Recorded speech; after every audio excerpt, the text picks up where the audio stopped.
जय राधा माधव कुंज बिहारी। जय गोपी जन वल्लभा गिरिवरधारी। यशोदनंदन ब्रज जन रंजना। यशोदनंदन ब्रज जन रंजना। यमुना तीरावनचारि यमुना तीरावनचारि। जय राधा माधव कुंज बिहारी। हरे कृष्णा कृष्ण कृष्ण हरे हरे, हरे राम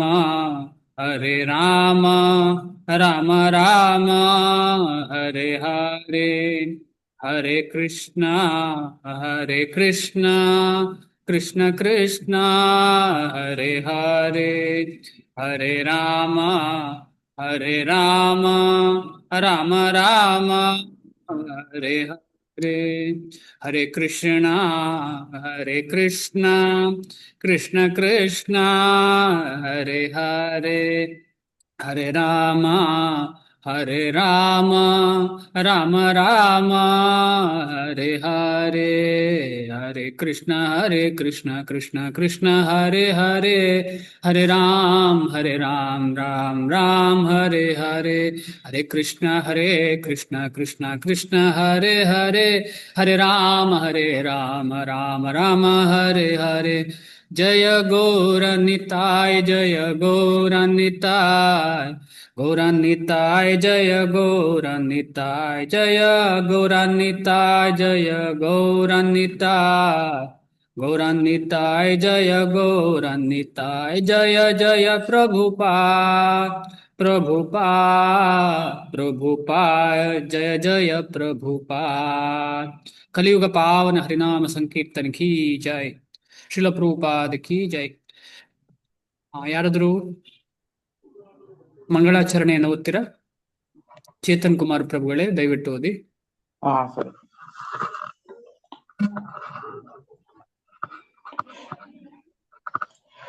ಓಂ ಅಜ್ಞಾನತಿಮಿರಾಂಧಸ್ಯ ಜ್ಞಾನಾಂಜನಾಶಲಾಕಯಾ ಚಕ್ಷುರುನ್ಮೀಲಿತಂ ಯೇನ ತಸ್ಮೈ ಶ್ರೀ ಗುರುವೇ ನಮಃ.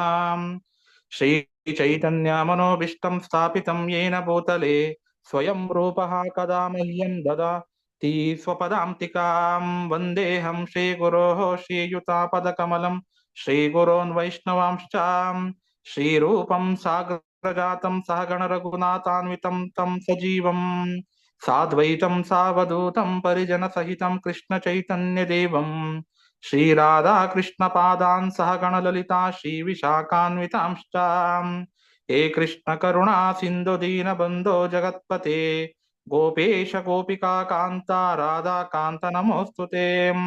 ತಪ್ತ ಕಾಂಚನ ಗೌರಾಂಗೀ ರಾಧೆ ವೃಂದಾವನೇಶ್ವರೀ ವೃಷಭಾನುಸುತೆ ದೇವಿ ಪ್ರಣಮಾಮಿ ಹರಿಪ್ರಿಯೇ.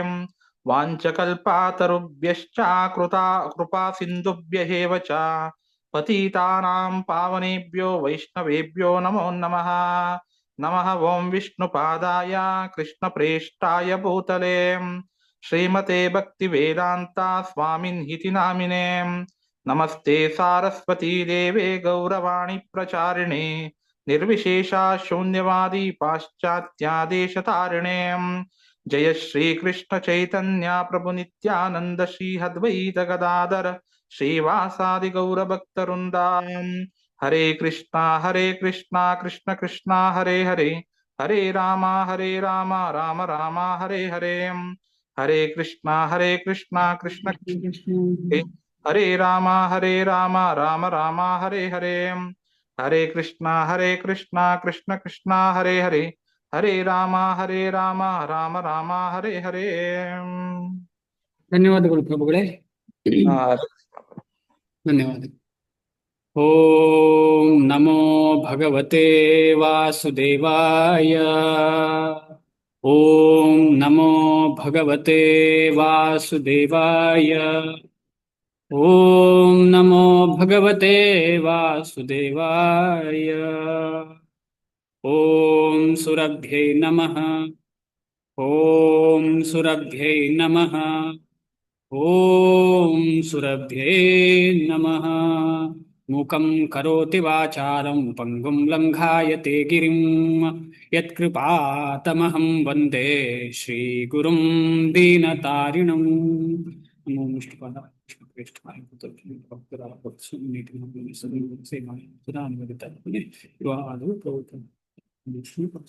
ಹರೇ ಕೃಷ್ಣ. ಧನ್ಯವಾದ ಎಲ್ರಿಗೂ. ಭಗವಂತನ ಆಮೇಲೆ ಭಗವಂತನ ಭಕ್ತರ ದಯೆಯಿಂದ ನಾವೆಲ್ಲ ಇಲ್ಲಿ ಸೇರಿದ್ದೇವೆ ಇವತ್ತು. ಹೀಗೆ ಅವರ ದಯೆ ಯಾವತ್ತೂ ನಮ್ಮ ಮೇಲೆ ಇರಲಿ, ಇದೇ ರೀತಿಯಲ್ಲಿ ನಾವು ಭಕ್ತಿಯಲ್ಲಿ ಮುಂದೆ ಹೋಗ್ಲಿ ಅಂತ ಹೇಳಿ ಆಶಯ. ನಿನ್ನೆ ತನಕ 2 ಅಥವಾ 3 ಕ್ಲಾಸಿಂದ ನಾವು ಸ್ಥಿತಪ್ರಜ್ಞನ ಬಗ್ಗೆ ಡಿಸ್ಕಷನ್ ಮಾಡ್ತಾ ಇದ್ದೇವೆ. ಪ್ರಜ್ಞಾ ಅಂತ ಹೇಳಿದ್ರೆ ಕಾನ್ಶಿಯಸ್ನೆಸ್ ಅಂತ ಇಂಗ್ಲಿಷಲ್ಲಿ ಹೇಳೋದು, ಕನ್ನಡದಲ್ಲಿ ಪ್ರಜ್ಞೆ ಅಂತ ಹೇಳುವಂಥದ್ದು. ಇದಕ್ಕೆ ಈ ಪ್ರಜ್ಞೆಗೆ ಮೂಲ ಇಂಗ್ರೀಡಿಯೆಂಟ್ ಅಥವಾ ಮೂಲ ಸಾಧನೆ ಏನು ಅಂತ ಹೇಳಿದ್ರೆ ಅದು ಯೋಚನೆಗಳು. ಯೋಚನೆ ಇಲ್ಲದ್ರೆ ಪ್ರಜ್ಞೆಯಲ್ಲಿ ಏನು ಇರುವುದು? ಯೋಚನೆಗಳೇ ಇರುವಂಥದ್ದು. ಥಾಟ್ಸ್ ಅಂತ ಹೇಳ್ತಾರೆ. ಥಾಟ್ಸ್, ಆ ಯೋಚನೆಗಳನ್ನ ಶುದ್ಧ ಮಾಡುವಂತಹ ವಿಚಾರ, ಅದು ಸ್ಥಿತಪ್ರಜ್ಞನಿಗೆ ಇರುವಂಥದ್ದು. ಯೋಚನೆಗಳನ್ನ ಶುದ್ಧ ಮಾಡುವಂಥದ್ದು. ಈಗ ನಾವೆಲ್ಲ ಯೋಚಿಸ್ತೇವೆ, ನಮ್ಮ ಯೋಚನೆಗಳು ಬಹುತೇಕ 99% ಭೌತಿಕವಾದ ಯೋಚನೆಗಳಾಗಿರ್ತವೆ.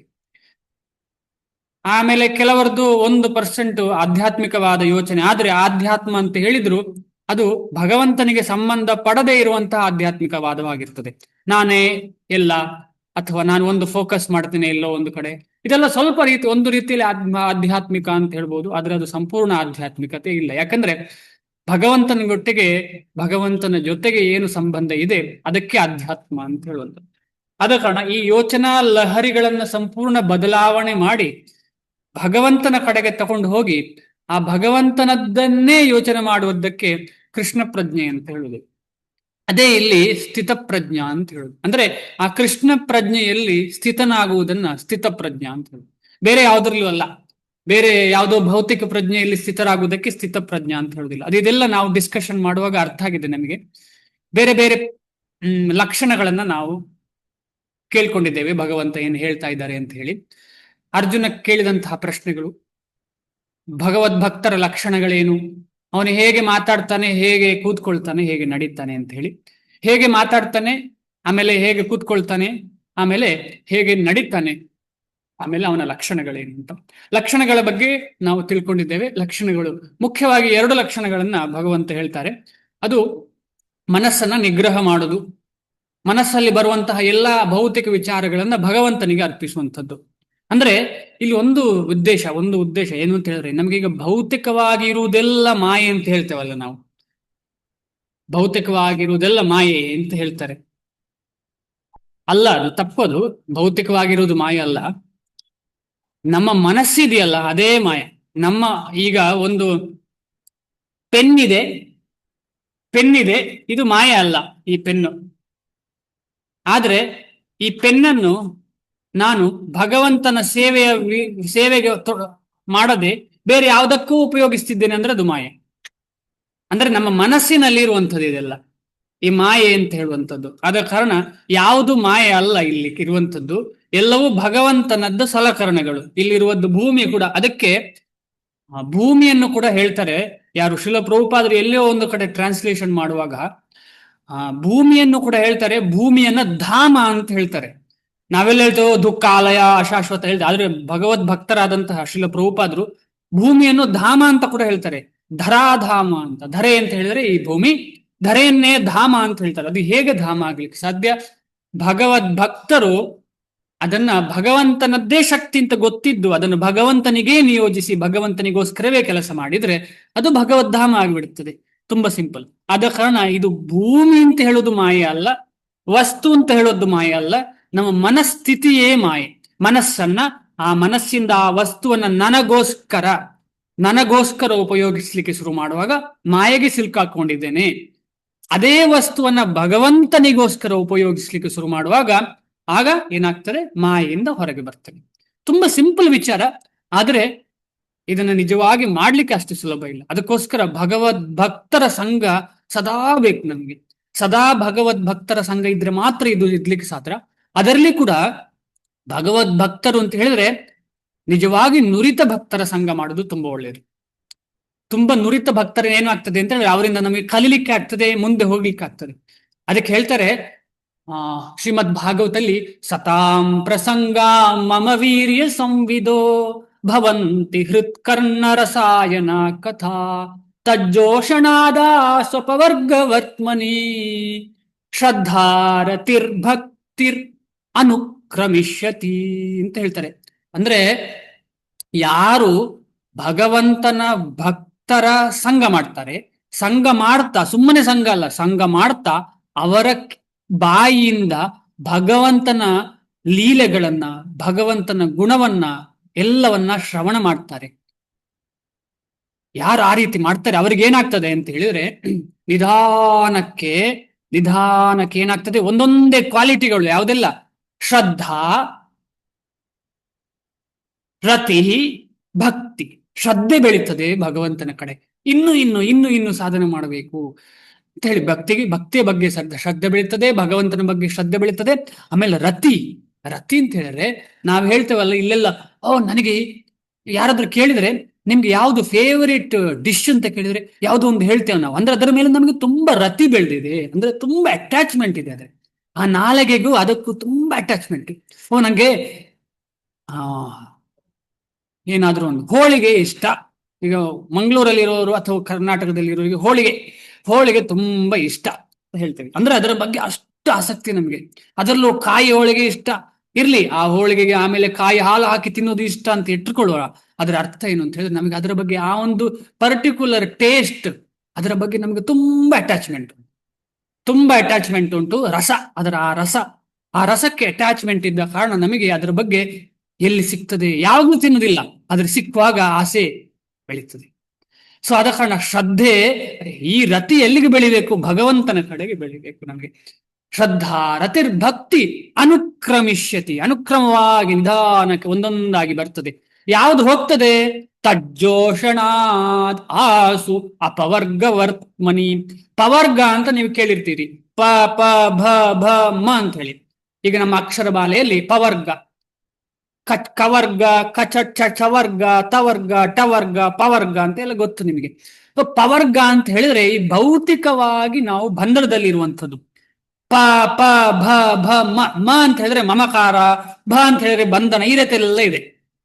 ನಾವು ಈ ಭೌತಿಕ ಪ್ರಪಂಚದೊತ್ತಿಗೆ ತುಂಬಾ ಅಟ್ಯಾಚ್ಮೆಂಟ್ ಇಟ್ಕೊಳ್ಳೋದಕ್ಕೆ ಪವರ್ಗ ಅಂತ. ಈ ಭಗವಂತನ ಬಗ್ಗೆ ಕೇಳುವುದರಿಂದ ಏನಾಗ್ತದೆ, ಅಪವರ್ಗ ಆಗ್ತದೆ ಅಂತ ಹೇಳಿದ್ರೆ ಭೌತಿಕ ವಿಚಾರದಲ್ಲಿ ನಮಗೆ ಅದರಲ್ಲಿ ಏನು ಸಾರವೇ ಇಲ್ಲ. ನಿನ್ನೆ ನಾವು ಮಾತಾಡಿದ್ದೇವಲ್ಲ, ಸಾರವೇ ಇಲ್ಲ, ಏನೇ ರುಚಿಯೇ ಇಲ್ಲ ಅಂತ ಅನಿಸಿ ಅದು ಬೇಕಾದಷ್ಟೇ, ಅದು ಬೇಕು, ನಾನು ಇದ್ದೇನೆ, ಈ ದೇಹ ಇದೆ ನನಗೆ, ಭಗವಂತ ಕೊಟ್ಟ ದೇಹ, ಆದ ಕಾರಣ ಇದೆಲ್ಲ ಅಗತ್ಯ ಉಂಟು, ಮಾಡ್ತಾ ಇರ್ತೇನೆ. ಆದ್ರೆ ಒಳಗೆ ಭಗವಂತನ ಬಗ್ಗೆ ಚಿಂತನೆ, ಭಕ್ತರ ಸಂಘ ಮತ್ತು ಭಕ್ತರ ಚಿಂತೆಯನ್ನು ಮಾತ್ರ ಮಾಡ್ತಾ ಮುಂದೆ ಹೋಗ್ತೇವೆ ನಾವು. ಆದ ಕಾರಣ ಭಕ್ತಿ ಸಿಗುವುದು ಭಕ್ತರ ಜೊತೆ ಮಾತ್ರ. ಅದು ನಾವು ಬಿಡ್ಲೇಬಾರದು. ನಾವು ಅನ್ಕೊಳ್ತೇವೆ, ಏನಿದೆ ಇಷ್ಟೆಲ್ಲ ಹೇಳ್ತಿದ್ದಾರೆ, ನಾನು ಕೂತ್ಕೊಂಡು ಭಗವದ್ಗೀತೆ ಓದ್ತೇನೆ, ನನಗೆ ಭಗವಂತ ಸಿಗ್ತಾನೆ, ಭಕ್ತಿ ಸಿಗ್ತದೆ ಅಂತ ನಾವೆಲ್ಲ ಅನ್ಕೊಳ್ತಾ ಇರ್ಬೋದು. ಆದ್ರೆ ಅದಷ್ಟು ಸುಲಭದ ವಿಚಾರ ಅಲ್ಲ. ಮುಂದೆ ಹೋಗ್ತಾ ನಮಗೆ ಅದಷ್ಟು ಸುಲಭ ಅಲ್ಲ ಅಂತ ಯಾಕೆ ಅಂತ ಅರ್ಥ ಆಗ್ತದೆ. ಆಮೇಲೆ ಇದೆರಡು, ಆತ್ಮದಲ್ಲಿ ಆತ್ಮನ್ನೇವ ಆತ್ಮನಾ ತುಷ್ಟ ಅಂತ ಹೇಳ್ತಾರೆ. ಒಂದು ಮನಸ್ಸನ್ನ ನಿಗ್ರಹ ಮಾಡೋದ್ರ ಬಗ್ಗೆ ಇಷ್ಟೆಲ್ಲ ಡಿಸ್ಕಷನ್ ಆಯ್ತು. ಆತ್ಮನ್ನೇವ ಆತ್ಮನಾ ತುಷ್ಟ, ಆಮೇಲೆ ಸಂಪೂರ್ಣವಾಗಿ ತನ್ನನ್ನು ತಾನು ಭಗವಂತನ ಸೇವೆಯಲ್ಲಿ ತೊಡಗಿಸಿಕೊಳ್ಳುವಂಥದ್ದು ಆತ್ಮನೇವ ಆತ್ಮನಾ ತುಷ್ಟ. ಆ ಸೇವೆಯಲ್ಲಿ ಆನಂದ, ಬ್ರಹ್ಮದಲ್ಲಿ ಆನಂದ ಅಲ್ಲ. ಯಾಕೆಂದ್ರೆ ಕೆಲವರು ಬ್ರಹ್ಮಾನಂದ ಅಂತ ಹೇಳ್ತಾರೆ, ಅವರ ಸೇವೆ ಏನು ಮಾಡೋದಿಲ್ಲ, ಕೂತ್ಕೊಂಡು ಫೋಕಸ್ ಮಾಡೋದು, ಫೋಕಸ್ನಲ್ಲೇ ಆನಂದವನ್ನು ಪಡೆಯುವಂಥದ್ದು.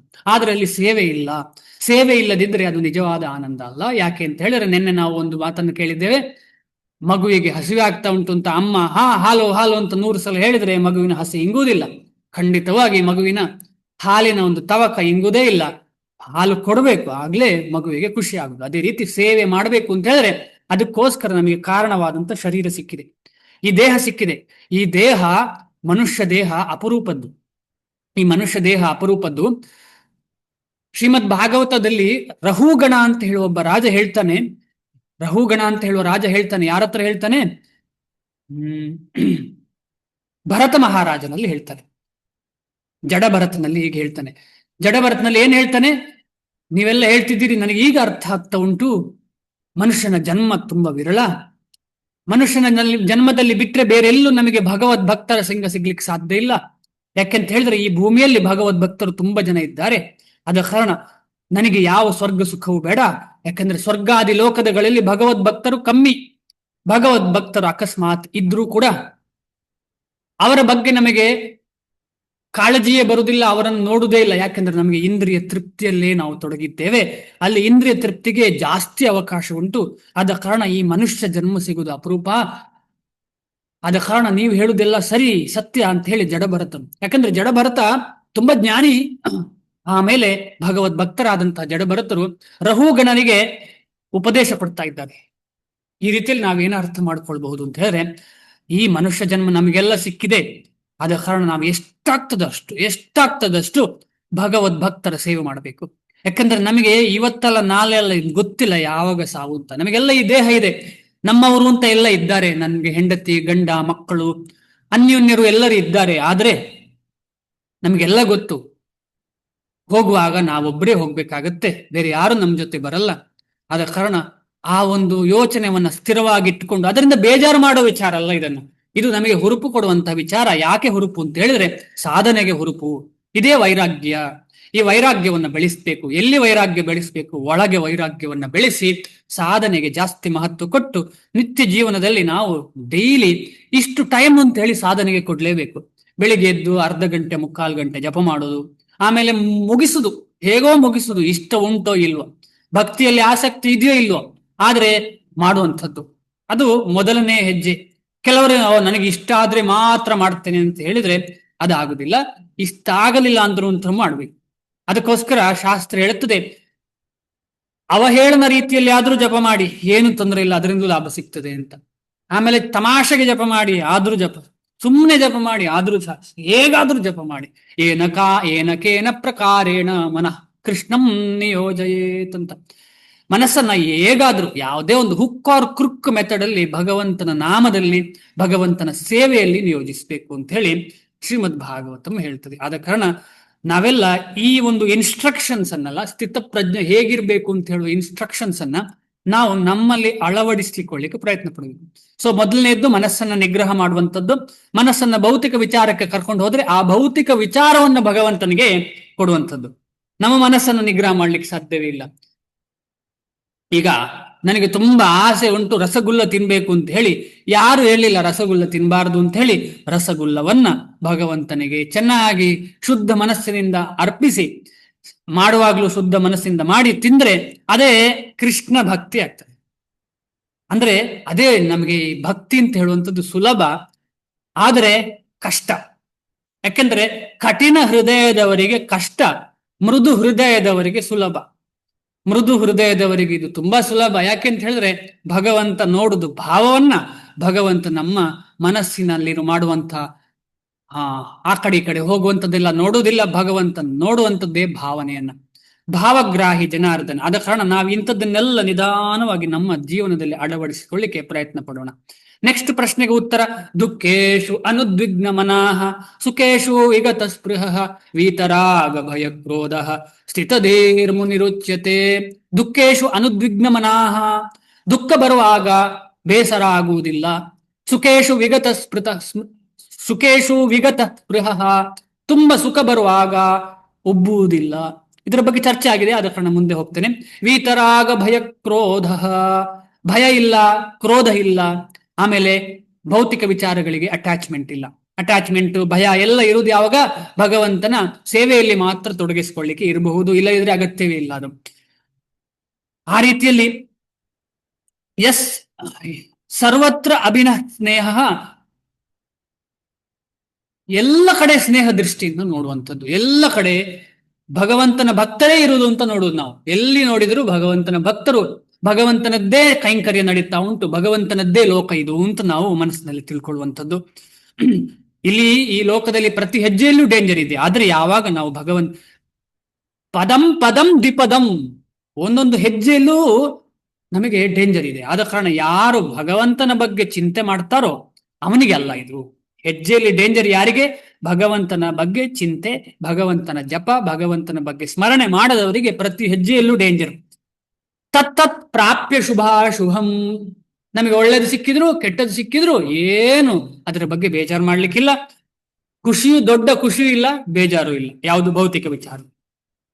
ಈ ರೀತಿಯಲ್ಲಿ ನಾವು ಅದನ್ನು ಕೇಳಿದ್ದೇವೆ. ಆಮೇಲೆ ಹೇಗೆ ಕುಳಿತುಕೊಳ್ಳುತ್ತಾನೆ ಅಂತ ಹೇಳುವ ಪ್ರಶ್ನೆಗೆ ಉತ್ತರವನ್ನ ನಾವು ನೋಡ್ತಾ ಇದ್ದೆವು. 2 ಶ್ಲೋಕವಾಗಿದೆ. ಆ 2 ಶ್ಲೋಕ ಏನು ಅಂತ ಹೇಳಿದ್ರೆ, ಒಂದು ಉದಾಹರಣೆ ಕೊಟ್ಟಿದ್ದಾರೆ, ಅದು ಕೂರ್ಮ ಅಂತ ಹೇಳಿದ್ರೆ ಆಮೆ ಹಾಗೆ ಎಲ್ಲಿ ಡೇಂಜರ್ ಇದೆ ಆಗ ಇಂದ್ರಿಯವನ್ನ ನಿಗ್ರಹ ಮಾಡುವಂತ ವಿಚಾರವನ್ನ ಡಿಸ್ಕಷನ್ ಮಾಡಿದ್ದೇವೆ. ಅದಾದ ಮೇಲೆ ಇಂಪಾರ್ಟೆಂಟ್ ಶ್ಲೋಕ, ವಿಷಯ ವಿನಿವರ್ತಂತೆ ನಿರಾಹಾರಸ್ಯ ದೇಹಿನಃ ರಸವರ್ಜಂ ರಸೋಪ್ಯಸ್ಯ ಪರಂ ದೃಷ್ಟ್ವಾ ನಿವರ್ತತೆ.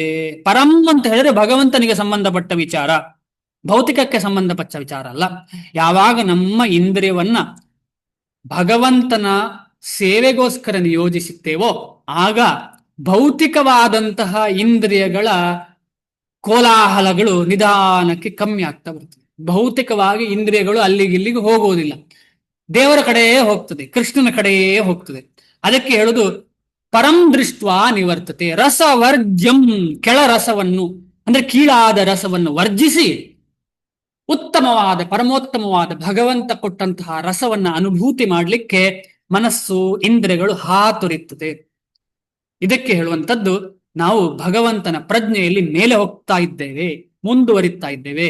ನಾವು ಜಪ ಮಾಡುವಾಗ 16 ರೌಂಡ್ ಆದ ಮೇಲೆ ಇನ್ನೊಂದು ರೌಂಡ್ ಮಾಡಬೇಕು ಅಂತ ನಮ್ಮ ಮನಸ್ಸಲ್ಲಿ ಬಂದ್ರೆ ಜಪದಲ್ಲಿ ಮುಂದೆ ಹೋಗ್ತಾ ಇದ್ದೇವೆ ಅಂತ ಅರ್ಥ. ಏನೋ ಒಂದು ಸೇವೆ ಮಾಡುವಾಗ ಇನ್ನೂ ಸೇವೆ ಮಾಡಬೇಕು, ಟೈಮಿನ ಪರಿವೇ ಇಲ್ಲ, ಗೊತ್ತೇ ಇಲ್ಲ ಅಂದ್ರೆ ನನಗೆ ಇನ್ನೂ ಭಗವಂತನ ಬಗ್ಗೆ ಪ್ರೇಮ ಬೆಳೆದಿದೆ ಅಂತ ಅರ್ಥ.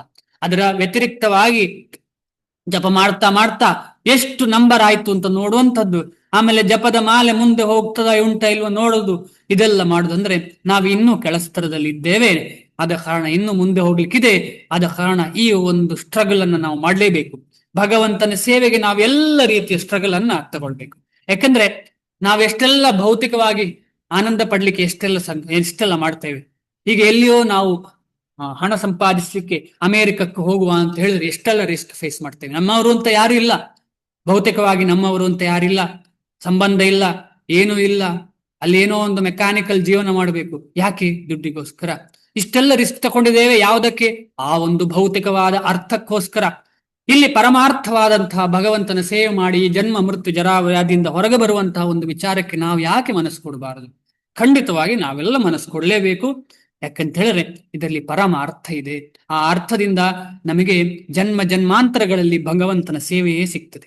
ಅಂತಹ ಭಗವಂತನ ಸೇವೆ ಸಿಗ್ಲಿಕ್ಕೆ ನಾವೆಲ್ಲ ಹಾತೊರಿಬೇಕು. ಇದಾದ್ಮೇಲೆ ಮುಂದೆ ಹೋಗೋಣ. ಏನ್ ಹೇಳ್ತಾರೆ ಭಗವಂತ? ಇದೇ ಪ್ರಶ್ನೆಗೆ ಹೇಗೆ ಕೂತಿದ್ದಾರೆ ಅಂತ ಹೇಳುವುದಕ್ಕೆ ಮುಂದೆ ಹೋಗುವ. ಏನ್ ಹೇಳ್ತಾರೆ ನೋಡೋಣ.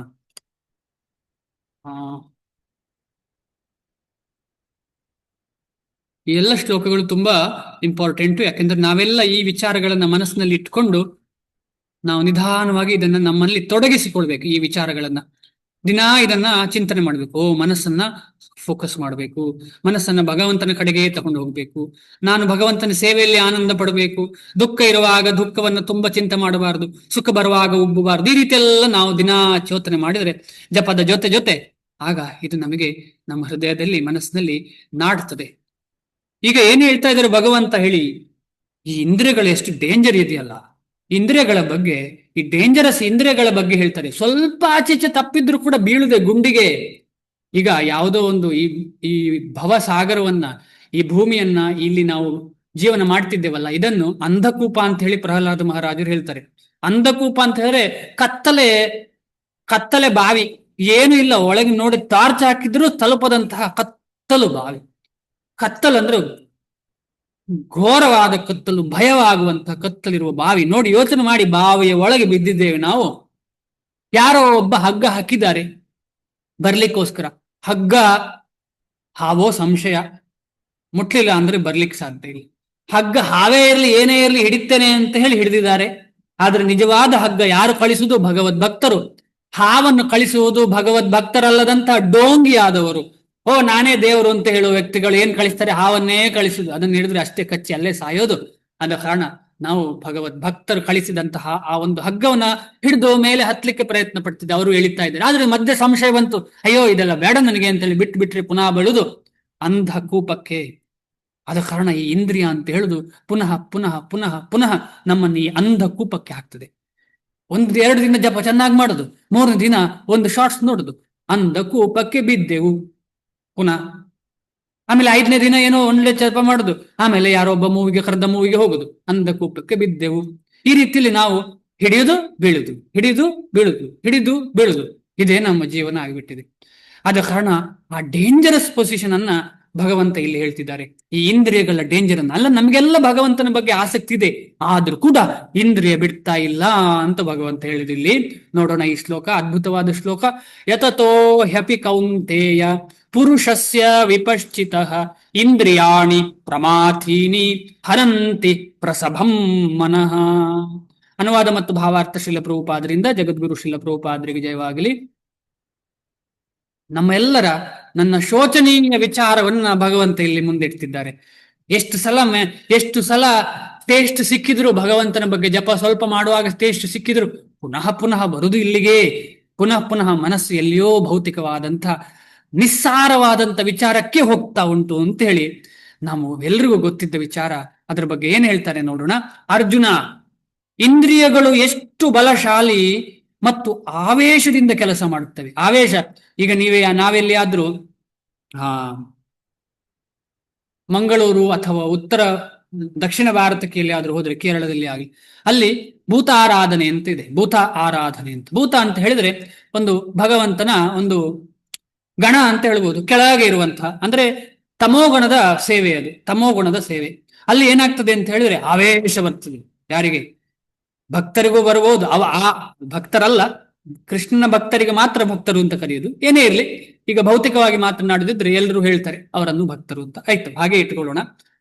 ಆ ಭೂತದ ಭಕ್ತರಿಗೂ ಆವೇಶ ಬರ್ತದೆ, ಡೋಳು ಹೊಡೆಯೋರಿಗೂ ಆವೇಶ, ಎಲ್ಲರಿಗೂ ಆವೇಶವೂ ಆವೇಶ. ಮಲಯಾಳದಲ್ಲಿ ಒಂದು ಮಾತುಂಟು, ತಾಂಪಾದಿ ತೈಯಂಪಾದಿ ಅಂತ. ಮಲಯಾಳ ಯಾರಿಗಾದ್ರೂ ಗೊತ್ತಿದ್ರೆ ಅರ್ಥ ಆಗ್ತದೆ. ತಾಂಪಾದಿ ತೈಯಂಪಾದಿ ಅಂತ. ಅರ್ಧ ಅವನು ಮಾಡೋದು, ಅರ್ಧ ಭೂತ ಮಾಡೋದು ಅಂತ. ಅಂದ್ರೆ ಅರ್ಧ ಕೊಡದಿರ್ತಾರೆ ಸ್ವಲ್ಪ, ಆಮೇಲೆ ಅರ್ಧ ಎಲ್ಲರೂ ಸೇರುವಾಗ ಬರ್ತದೆ, ಆ ಡೋಳಿಂದ ಬರ್ತದೆ. ಈ ರೀತಿಯಲ್ಲಿ ಎಲ್ಲ ಒಂದು ಆವೇಶ ಬರ್ತದೆ. ಆದ ಕಾರಣ ಈ ಆವೇಶ ಅಂತ ಹೇಳುದು ತಮೋಗುಣದ ಆವೇಶ. ಆ ಸ್ವಲ್ಪ ಇದೆ ಭಗವಂತಂದು, ಸ್ವಲ್ಪ ಇದೆ. ತಾಂಪಾದಿ ತೈಯಂಪಾದಿ, ತೈಯಂ ಅಂತ ಹೇಳಿದ್ರೆ ಭೂತ, ಆ ಭೂತದ್ದು ಸ್ವಲ್ಪ ಇದೆ.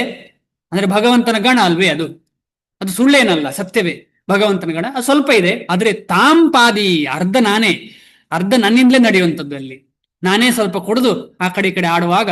ಇದು ನಾನೇನು ತಮಾಷೆ ಮಾಡುವಂಥದ್ದಲ್ಲ, ಇದು ಭಗವಂತನ ಆ ಒಂದು ಮನಸ್ಸಿರುವಂಥವ್ರು ಮಾಡೋದು, ನಾನೇನು ಅದಕ್ಕೆ ತಮಾಷೆ ಅಲ್ಲ. ಬಟ್ ಈ ತರ ಒಂದು ಯೋಚನೆ ಇದೆ, ಅದನ್ನು ಹೇಳ್ತಾ ಇದ್ದೇನೆ. ಇದರಿಂದ ಯಾರಿಗೂ ಅಥವಾ ಯಾವುದು ಭೂತಾರಾಧನೆಗೆ ಆಗ್ಲಿ ಯಾವುದಕ್ಕೂ ನಾನು ವಿರುದ್ಧವಾಗಿ ಮಾತನಾಡುವಂಥ ವಿಚಾರ ಅಲ್ಲ ಇದು.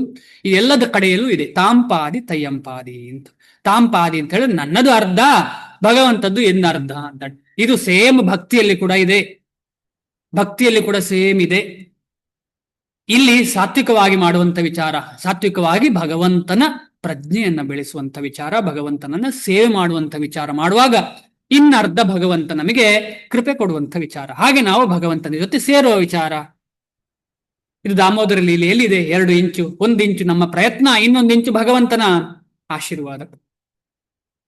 ಆದ ಕಾರಣ ಆವೇಶ ಅಂತ ಹೇಳಿದ್ರೆ ಈ ಆವೇಶ ಅಲ್ಲ, ಇಲ್ಲಿ ನಿಜವಾದ ಆವೇಶ ಅಂತ ಹೇಳಿದ್ರು ಇಂದ್ರಿಯಗಳಿಗೆ ಮಾಡಿ ಮಾಡಿ ಅಭ್ಯಾಸ ಆಗಿದೆ, ಬೇಕೇ ಬೇಕು ಅಂತ ಎಳಿತಾ ಇದೆ. ಇಂದ್ರಿಯಗಳಿಗೆ ಈ ಕೆಟ್ಟ ವಿಚಾರಗಳನ್ನು ಮಾಡಬೇಕು ಅಂತ ಯಾಕೆ ಬರ್ತದೆ? ತುಂಬಾ ಸಮಯದಿಂದ ಮಾಡಿ ಮಾಡಿ ಅಭ್ಯಾಸ ಇದೆ. ನಾಯಿ ಬಾಲ ಡೊಂಕೆ, ಎಷ್ಟೇ ಹಾಕಿದ್ರು, ಕಬ್ಬಿಣದ ಓಟೆಯ ಒಳಗೆ ತುರುಕಿಸಿದ್ರು, ಅದು ಕೊನೆಗೆ ಡೊಂಕೆ ಆಗಿರ್ತದೆ. ಆದರೆ ಆ ಡೊಂಕನ್ನು ಸರಿ ಮಾಡೋದು ಹೇಗೆ ಅಂತ ಹೇಳಿದ್ರೆ, ಸಂಪೂರ್ಣವಾಗಿ ಆ ಒಂದು ಪ್ಲಾಸ್ಟಿಕ್ ಸರ್ಜರಿ ಮಾಡುವ ರೀತಿಯಲ್ಲಿ ಮಾಡಬೇಕು. ಪ್ಲಾಸ್ಟಿಕ್ ಸರ್ಜರಿ ರೀತಿ ಅದನ್ನು ನೇರ ಮಾಡ್ಲಿಕ್ಕೆ ಸರ್ಜರಿ ಆಗ್ಬೇಕು. ಆ ಸರ್ಜರಿಗೆ ಭಗವಂತನ ಭಕ್ತರ ಅವಕಾಶ, ಭಕ್ತರೇ ಮಾಡಬೇಕು ನಮ್ಮ ಸರ್ಜರಿ. ನಮ್ಮ ಹೃದಯಕ್ಕೆ ಕೈ ಹಾಕಿ ಬೀಲವನ್ನು, ಸೊಂಟವನ್ನು ಎಲ್ಲ ನೆಟ್ಟಗೆ ಮಾಡಬೇಕು. ನಿಜವಾದ ಸೊಂಟ ಬೇಲ ಇಲ್ಲಿ ಇಲ್ಲ, ಮನಸ್ಸಿನಲ್ಲಿದೆ. ಆ ಮನಸ್ಸಿನಲ್ಲಿರುವ ಯೋಚನಾ ಲಹರಿಗಳನ್ನು ನೆಟ್ಟಗೆ ಭಗವಂತನ ಕಡೆಗೆ ಕರ್ಕೊಂಡು ಹೋಗುವ ರೀತಿಯಲ್ಲಿ ಒಂದೇ ಲೈನಲ್ಲಿ ಎಳ್ಕೊಂಡು ಹೋಗುವ ಹಾಗೆ ನಾವು ಭಗವದ್ ಭಕ್ತರ ದಾಸರಾಗೋಣ. ಅಂತಹ ಮನಸ್ಸು ನಿಗ್ರಹ ಆಗ್ತದೆ.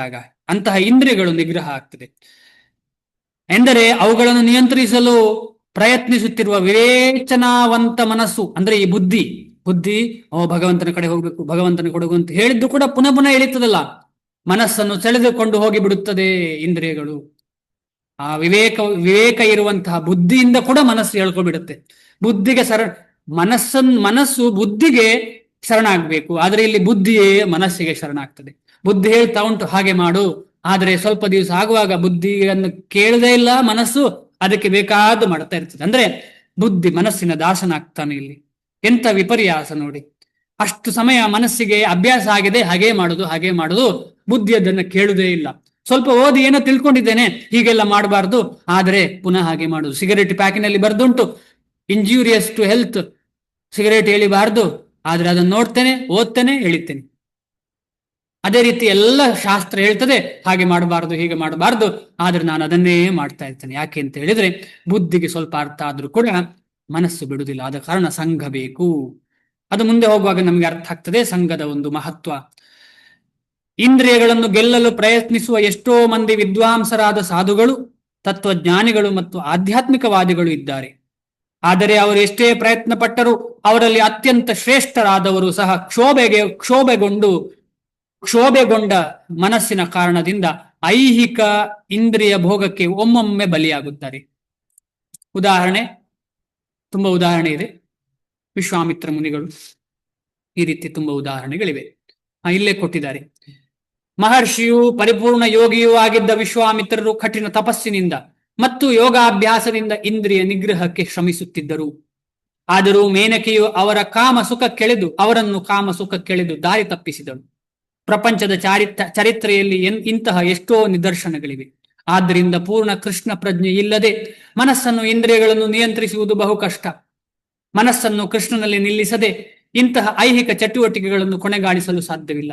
ಬಹುದೊಡ್ಡ ಸಂತರು ಭಕ್ತರು ಆದ ಶ್ರೀ ಯಾಮುನಾಚಾರ್ಯರು ಒಂದು ಅನುಭವದ ಸತ್ಯವಾದ ಉದಾಹರಣೆಯನ್ನು ಕೊಡುತ್ತಾರೆ. ಯದವದಿ ಮಮ ಚೇತಃ ಕೃಷ್ಣ ಪದಾರವಿಂದೇ ನವ ನವ ರಸಧಾಂ ನಿವುದ್ಯತಾಂ ರಂತುಮಾಸೀತ್ ತದವದಿ ಬತನಾರಿ ಸಂಗಮೇ ಸ್ಮರ್ಯಮಾನೆ ಭವತಿ ಮುಖ ವಿಕಾರಃ ತುಷ್ಟು ನಿಷ್ಠೀವನಂಚ. ಯಾಮುನಾಚಾರ್ಯರು ಹೇಳ್ತಾರೆ, ಯದವದಿ ಮಮ ಚೇತಃ ಕೃಷ್ಣ ಪದಾರವಿಂದೇ, ಯಾವಾಗ ನನ್ನ ಚೇತನ ಅಂದ್ರೆ ನನ್ನ ಪ್ರಜ್ಞೆ ಸಂಪೂರ್ಣವಾಗಿ ಭಗವಂತನ ಪಾದ ಕಮಲಗಳಲ್ಲಿ ನೆಲೆಸಿದೆಯೋ ಆಗ ನವ ನವರಸದಾಂನಿ ಮುದ್ಯತಾಂ ರಂತುಮಾಸೀತ್. ಉದ್ಯತಾಂ ಅಂದ್ರೆ ಮೇಲೆ ಹೇಳುದು ಏನು ಮೇಲೆ ಹೇಳ್ತದೆ? ನನ್ನ ಹೃದಯದಲ್ಲಿ ಹೇಗೆ ಭೂಮಿಯಲ್ಲಿ ಕಾರಂಜಿ ಮೇಲೆ ಹೇಳ್ತದೆ, ಅದೇ ರೀತಿ ಭಗವಂತನ ಕಡೆ ಪ್ರೀತಿ ಮೇಲೆ ಹೇಳ್ತದೆ.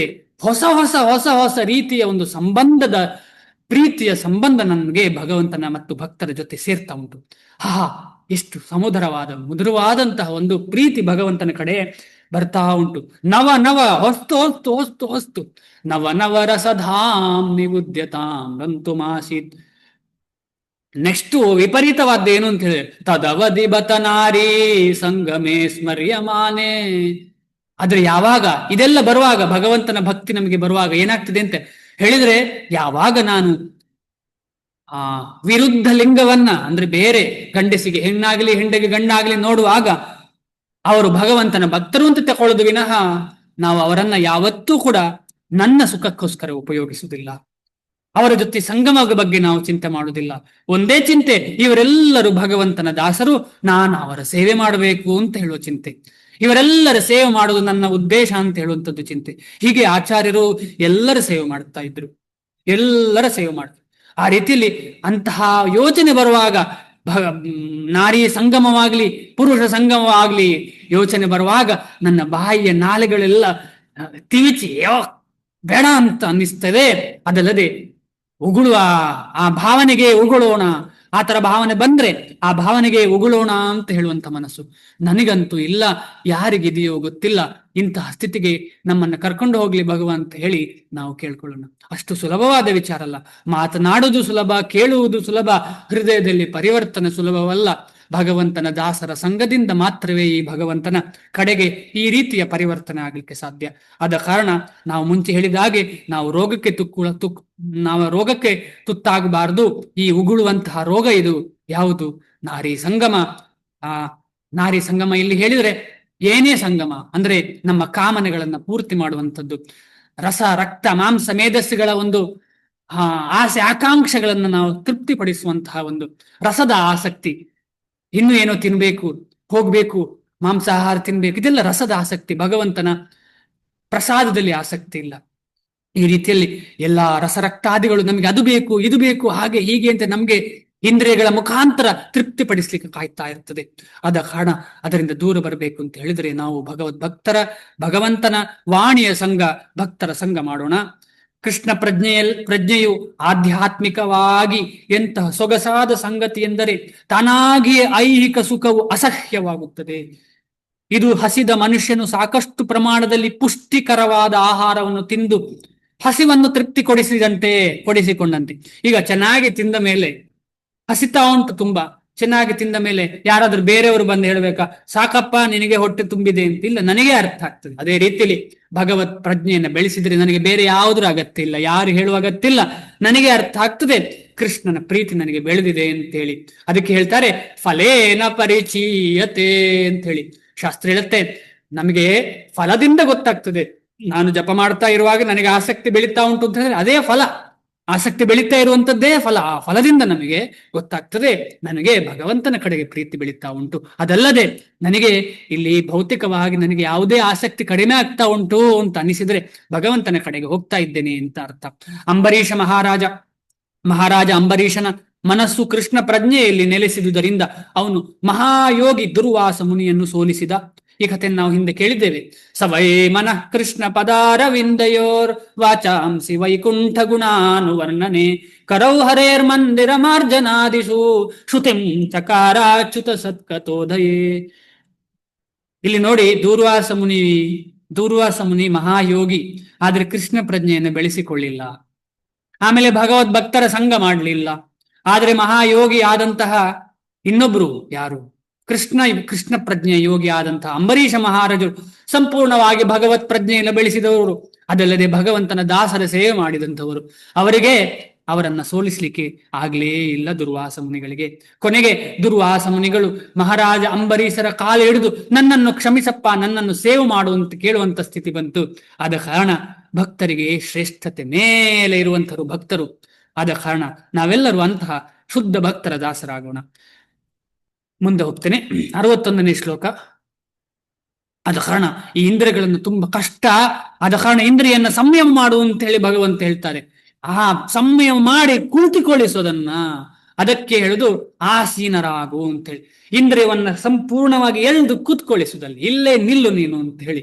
ಆ ರೀತಿಯಲ್ಲಿ ಕೃಷ್ಣ ಪ್ರಜ್ಞಾವಂತರು ಯಾವತ್ತು ತನ್ನ ಇಂದ್ರಿಯಗಳನ್ನು ಎಳೆದು ತಂದು ಕೃಷ್ಣನ ಪಾದ ಕಮಲಿನ ಹತ್ರ ಕೂತ್ಕೊಳ್ಳಿಸ್ಬೇಕು, ಸ್ಥಿರವಾಗಿ ಕೂತ್ಕೊಳಿಸ್ಬೇಕು. ಯಾವತ್ತು ಆ ಇಂದ್ರಿಯಗಳು ಸುಮ್ಮನೆ ಕೂತ್ಕೊಳ್ಳಪ್ಪ ಅಂತ ಹೇಳ್ಬೇಕು. ಹೇಗೆ ಒಂದು ಜಂತುವಿನ ವಿಷದ ಪ್ರಭಾವವನ್ನು ಕಟ್ ಮಾಡಿದ್ರೆ ಹೇಗೆ ಅದು ಸುಮ್ಮನೆ ಬುಸುಕುಟ್ಟುದು ಸುಮ್ಮನೆ, ಆ ರೀತಿಯಲ್ಲಿ ಇಂದ್ರಿಯಗಳು ಭಗವಂತನ ಸೇವೆ ಮಾಡಿದ್ರೆ ಸುಮ್ಮನೆ ಬುಸುಕುಟ್ಟುದು ಅಷ್ಟೇ. ಅದಕ್ಕೆ ಏನು ತಾಕತ್ತಿರುವುದಿಲ್ಲ. ಯಾವ ಕಡೆ ತಾಕತ್ತಿರುವುದಿಲ್ಲ? ಭಗವಂತನ ಸೇವೆ ಬಿಟ್ರೆ ಬೇರೆ ಎಲ್ಲಿಯೂ ಅದಕ್ಕೆ ಆಸಕ್ತಿ ಇರುವುದಿಲ್ಲ. ತಾಕತ್ತು ಅಂದ್ರೆ ಆಸಕ್ತಿ. ಇಲ್ಲಿ ಅನುವಾದ: ಯಾರು ತನ್ನ ಇಂದ್ರಿಯಗಳನ್ನು ಸಂಪೂರ್ಣವಾಗಿ ನಿಯಂತ್ರಿಸಿ ಅಂಕೆಯಲ್ಲಿಡುತ್ತಾನೋ, ಕಂಟ್ರೋಲ್ ಅಲ್ಲಿ ಇಡುತ್ತಾನೋ, ಮತ್ತು ತನ್ನ ಪ್ರಜ್ಞೆಯನ್ನು ನನ್ನಲ್ಲಿ ಕೇಂದ್ರೀಕರಿಸುತ್ತಾನೋ, ತುಂಬಾ ಇಂಪಾರ್ಟೆಂಟ್. ಯಾರಲ್ಲಿ?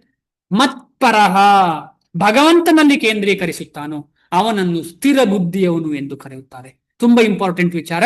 ಇಂದ್ರಿಯವನ್ನು ಫುಲ್ ಕಂಟ್ರೋಲ್ ಮಾಡುದು ಮಾತ್ರ ಅಲ್ಲ, ಸುಮ್ಮನೆ ಕಂಟ್ರೋಲ್ ದುರ್ವಾಸ ಮುನಿಗಳು ಕೂಡ ಮಾಡಿದ್ರು, ವಿಶ್ವಾಮಿತ್ರ ಮುನಿಗಳು ಕೂಡ ಮಾಡಿದ್ರು. ಅದಲ್ಲ, ಆ ಕಂಟ್ರೋಲ್ ಮಾಡಿದ ಮನಸ್ಸನ್ನ ಭಗವಂತನ ಸೇವೆಗೆ ತೊಡಗಿಸುವುದು. ಕಂಟ್ರೋಲ್ ಮಾಡುವುದಂದ್ರೆ ಏನು? ಭೌತಿಕ ವಿಚಾರವನ್ನ ನಾವು ಹೆಚ್ಚು ಮೇಲೆ ಕೆಳಗೆ ಆಗುವುದನ್ನ ಚಿಂತೆ ಮಾಡುವುದಿಲ್ಲ, ಭೌತಿಕ ವಿಚಾರವನ್ನು ಕೂಡ ಭಗವಂತನ ಸೇವೆಗೆ ನಿಯೋಜಿಸುವಂಥದ್ದು. ಅದಕ್ಕೆ ಯುಕ್ತ ವೈರಾಗ್ಯ ಅಂತ ಹೇಳ್ತಾರೆ. ಭಾವಾರ್ಥ: ಯೋಗ ಪರಿಪೂರ್ಣತೆಯ ಅತ್ಯುನ್ನತ ಪರಿಕಲ್ಪನೆಯು ಕೃಷ್ಣ ಪ್ರಜ್ಞೆ ಎನ್ನುವುದನ್ನು ಈ ಶ್ಲೋಕದಲ್ಲಿ ಸ್ಪಷ್ಟವಾಗಿ ವಿವರಿಸಿದೆ.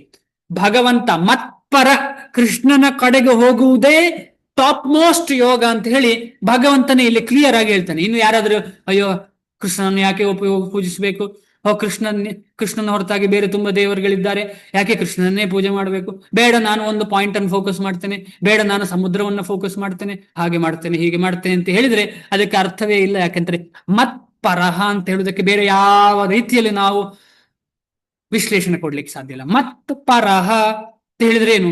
ಮತ್ ಪರಹ ಅಂತ ಹೇಳಿದ್ರೆ ಕೃಷ್ಣನ ಕಡೆಗೆ, ಮತ್ ಅಂದ್ರೆ ಕೃಷ್ಣ, ಪರಹ ಅಂತ ಹೇಳಿದ್ರೆ ಎಲ್ಲದಕ್ಕಿಂತ ಮಿಗಿಲಾದವನು, ಎಲ್ಲದಕ್ಕಿಂತ ಮಿಗಿಲಾದಂತಹ ಕೃಷ್ಣನ ಕಡೆಗೆ ಹೋಗುವಂತದ್ದೇ ಕೃಷ್ಣ ಪ್ರಜ್ಞೆ.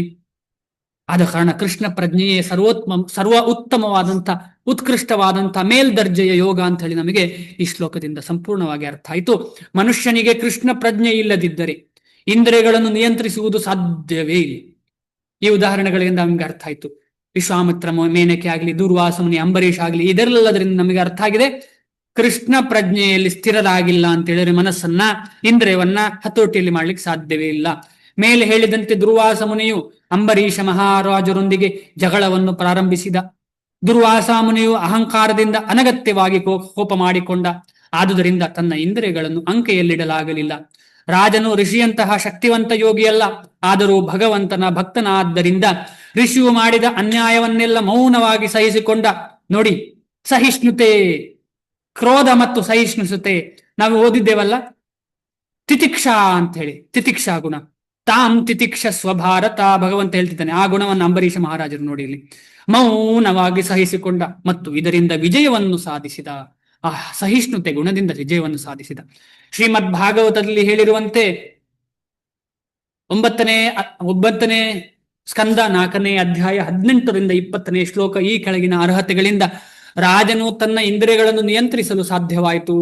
ಸವೈ ಮನಃ ಕೃಷ್ಣ ಪದಾರವಿಂದಯೋರ್ ವಾಚಾಂಸಿ ವೈಕುಂಠ ಗುಣಾನುವರ್ಣನೆ ಕರೌ ಹರೇರ್ಮಂದಿರ ಮಾರ್ಜನಾದಿಷು ಶ್ರುತಿಂ ಚಕಾರಾಚ್ಯುತ ಸತ್ಕತೋಧಯೇ ಮುಕುಂದಲಿಂಗಾಲಯ ದರ್ಶನೆ ದೃಶೌ ತದ್ಭೃತ್ಯ ಗಾತ್ರ ಸ್ಪರ್ಶೇಂಗ ಸಂಗಮಂ ಗ್ರಾಣಂ ಚ ತತ್ಪಾದ ಸರೋಜ ಸೌರಭೆ ಶ್ರೀಮತ್ತುಲಸ್ಯಾರಸನಾಂ ತದರ್ಪಿತೆ ಪಾದೌ ಹರೇ ಕ್ಷೇತ್ರ ಪದಾನುಸರ್ಪಣೆ ಶಿರೋ ಋಷಿಕೇಶ ಪದಾಭಿವಂದನೆ ಕಾಮಂ ಚ ದಾಸ್ಯೇ ನತು ಕಾಮ ಕಾಮ್ಯಯ ಯಥೋತ್ತಮ ಶ್ಲೋಕ ಜನಾಶ್ರಯಾರತಿ. ಅದ್ಭುತವಾದ ಶ್ಲೋಕ. ಆಮೇಲೆ ಅದನ್ನ ನಾವು ನಿತ್ಯ ಜೀವನದಲ್ಲಿ ಮಾಡ್ಲಿಕ್ಕೆ ಪ್ರಯತ್ನ ಪಡುವಂತಹ ಶ್ಲೋಕ. ಇದನ್ನ ನಾವು ನಮ್ಮ ಹೃದಯದಲ್ಲಿ ತಗೊಳ್ಬೇಕು. ಇದನ್ನು ನೋಡಿ, ನಾವು ಈ ಕಥೆಯೆಲ್ಲ ಕೇಳುವಾಗ ದುರ್ವಾಸ ಮುನಿಗಳಾಗ್ಲಿ, ಕೆಲವೊಂದು ಸಲ ಭಗವಂತ ಶಿವನ ಬಗ್ಗೆ ಆಗ್ಲಿ, ಅಥವಾ ಯಾರಾಗ್ಲಿ ಬ್ರಹ್ಮನ ಬಗ್ಗೆ ಆಗ್ಲಿ ಕೇಳ್ತೇವಲ್ಲ, ಅವ್ರು ಹಾಗೆ ಮಾಡಿದ್ದಾರೆ, ಕೆಳಗೆ ಬಿದ್ರು ಅಂತ ಹೇಳಿ. ಇದೆಲ್ಲ ನಾವು ತುಂಬಾ ಜಾಗರೂಕತೆಯಿಂದ ಅರ್ಥ ಮಾಡ್ಕೊಳ್ಳುವಂತ ವಿಚಾರ. ನಾವು ಭಗವಂತನ ಭಕ್ತರಾದಂತಹ ಬ್ರಹ್ಮ, ಶಿವ ಇವರ ಬಗ್ಗೆ ಎಲ್ಲ ನಾವು ಜಾಗರೂಕತರಾಗ್ಬೇಕು. ಇದೆಲ್ಲ ಯಾವ ರೀತಿಯಲ್ಲಿ ಡಿಸ್ಕಷನ್ ಮಾಡ್ತಿದ್ದಾರೆ ಅಂತ ಹೇಳಿದ್ರೆ, ಈಗ ಬ್ರಹ್ಮನ ಬಗ್ಗೆ ಮಾತನಾಡುವಾಗ ಈ ಶ್ಲೋಕದಲ್ಲಿ ಅಥವಾ ಯಾವುದೇ ಶ್ಲೋಕದಲ್ಲಿ ಮಾತನಾಡುವಾಗ ಯಾವ ರೀತಿಯಲ್ಲಿ ಅಂತ ಹೇಳಿದ್ರೆ ಭೌತಿಕವಾಗಿ ಉದಾಹರಣೆ ಕೊಟ್ಟದ್ದು. ಕೃಷ್ಣ ಪ್ರಜ್ಞೆಯ ದಾಸರಾಗಿ ಉದಾಹರಣೆ ಅಲ್ಲ ಇದು. ಅರ್ಥ ಮಾಡ್ಕೊಳ್ಬೇಕು ನಾವು. ಈಗ ಭೌತಿಕವಾದಂತಹ ಉದಾಹರಣೆ ಇದು. ಆಧ್ಯಾತ್ಮಿಕವಾದಂತಹ ಪ್ರಜ್ಞೆ ಬೆಳೆಸಿದವರಿಗೆ ಇದಾಗುವುದಿಲ್ಲ. ಆದ್ರೆ ಇದೊಂದು ಲೀಲೆ. ಭಗವಂತ ಶಿವನು ಹಾಗೆ ಮಾಡಿದ್ದು ಲೀಲೆ, ಬ್ರಹ್ಮನು ಹಾಗೆ ಮಾಡಿದ್ದು ಲೀಲೆ.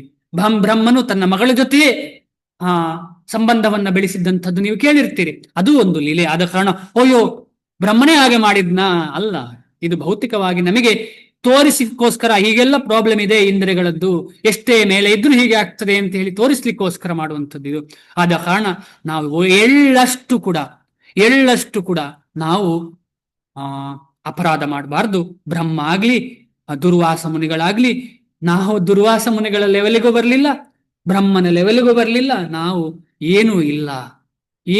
ಆದ ಕಾರಣ ನಾವು ಯಾವತ್ತು ಈ ಮಹಾನ್ ವ್ಯಕ್ತಿಗಳ ಬಗ್ಗೆ ನಾವು ಈ ರೀತಿಯಲ್ಲಿ ಚಿಂತನೆ ಮಾಡಬಾರ್ದು. ಆದರೆ ಈ ಉದಾಹರಣೆಗಳೆಲ್ಲ ಶಿಲ ಪ್ರಭುಪಾದರು ಯಾಕೆ ಕೊಟ್ಟಿದ್ದಾರೆ, ಭಗವಂತ ಯಾಕೆ ಕೊಟ್ಟಿದ್ದಾರೆ ಅಂತ ಹೇಳಿದ್ರೆ ನಮಗೆಲ್ಲ ಗೊತ್ತಾಗಬೇಕು ಈ ಇಂದ್ರಿಯಗಳು ಎಷ್ಟು ಪ್ರಾಬ್ಲಮ್ ಕೊಡ್ತದೆ ಅಂತ ಹೇಳಿ. ಅದಕ್ಕೋಸ್ಕರ ಈ ನಾಟಕದಲ್ಲಿ ಭಗವಂತ ಬೇರೆ ಬೇರೆ ಪಾತ್ರಧಾರಿಗಳಿಗೆ ಕೊಟ್ಟಿದ್ದಾರೆ. ಇದನ್ನು ಮಾಡು, ಅದನ್ನು ಮಾಡು ಅಂತ. ಬ್ರಹ್ಮನಿಗೆ ಈ ರೀತಿ ಪಾತ್ರ, ಭಗವಂತ ಶಿವನಿಗೆ ಈ ರೀತಿ ಪಾತ್ರ. ಆದ ಕಾರಣ ಈ ಪಾತ್ರಗಳನ್ನೆಲ್ಲ ಚೆನ್ನಾಗಿ ನಿರ್ವಹಿಸಿದ್ದಾರೆ ಅವರೆಲ್ಲ. ಹಾಗೆ ಅಂತ ಹೇಳಿ ಆ ಪಾತ್ರಧಾರಿಗಳೆಲ್ಲ ಹಾಗೆ ಅಂತ ತಿಳ್ಕೊಂಡು ನಾವು ಕೆಳಗೆ ಬೀಳುವಂತ ಸ್ಥಿತಿ ಆಗಿಬಿಡ್ತದೆ. ಆದ ಕಾರಣ ನಾವು ಭಗವಂತನ ಪ್ರಜ್ಞೆಯಲ್ಲಿ ಜಾಸ್ತಿ ಹೋಗ್ಬೇಕು, ಅದಕ್ಕೆ ನಮಗೆ ಇದೆಲ್ಲ ಹೆಲ್ಪ್ ಆಗ್ತದೆ ಅಂತ ಹೇಳೋ ಉದ್ದೇಶದಿಂದ ಶ್ರೀಲ ಪ್ರಭುಪಾದರು ಈ ಉದಾಹರಣೆ ಕೊಟ್ಟಿದ್ದಾರೆ. ಸವೈ ಮನಃ ಕೃಷ್ಣ ಪದಾರವಿಂದಯೋರ್, ಪದ ಅರವಿಂದಯೋರ್. ಅರವಿಂದ ಅಂತ ಹೇಳಿದ್ರೆ ಪಾದ ಕಮಲಗಳು. ಅರವಿಂದ ಅಂತ ಹೇಳಿದ್ರೆ, ಅರವಿಂದ ಅಂದ್ರೆ ಸೂರ್ಯನಿಂದ ಬೆಳಗುವಂತಹ ಪಾದ ಕಮಲಗಳು. ಪಾದ ಕಮಲಗಳು ಭಗವಂತನ ಪಾದ ಕಮಲಗಳಲ್ಲಿ ಸಂಪೂರ್ಣವಾಗಿ ಅಂಬರೀಷ ಮಹಾರಾಜರು ತನ್ನ ಮನಸ್ಸನ್ನ ನಿಯೋಜಿಸಿದೆ ಸಂಪೂರ್ಣವಾಗಿ. ಸವೈ ಮನಃ ಕೃಷ್ಣ ಪದಾರವಿಂದಯೋರ್. ಆಮೇಲೆ ವಾಚಾಂಸಿ ವೈಕುಂಠ ಗುಣಾನುವರ್ಣನೆ. ಆಮೇಲೆ ಅವರ ಮಾತನಾಡುವ ಶಕ್ತಿಯನ್ನ ಸಂಪೂರ್ಣವಾಗಿ ಭಗವಂತನ ಧಾಮದ ಬಗ್ಗೆ, ಭಗವಂತನ ಬಗ್ಗೆ ಕೊಂಡಾಡ್ಲಿಕ್ಕೆ ಉಪಯೋಗಿಸಿದ್ದಾರೆ. ಬೇರೆ ಏನು ಇಲ್ಲ, ಭೌತಿಕವಾಗಿ ಏನು ಮಾತಾಡ್ತಿರ್ಲಿಲ್ಲ. ವಾಚಾಂಸಿ ವೈಕುಂಠ ಗುಣಾನುವರ್ಣನೆ. ಈಗ ನಾವು ಗೋಮಾತೆ ಬಗ್ಗೆ ಚರ್ಚೆ ಮಾಡುದು, ಭೂಮಾತೆ ಬಗ್ಗೆ ಚರ್ಚೆ ಮಾಡುದು, ಇದೆಲ್ಲ ಭಗವಂತನ ಬಗ್ಗೆ.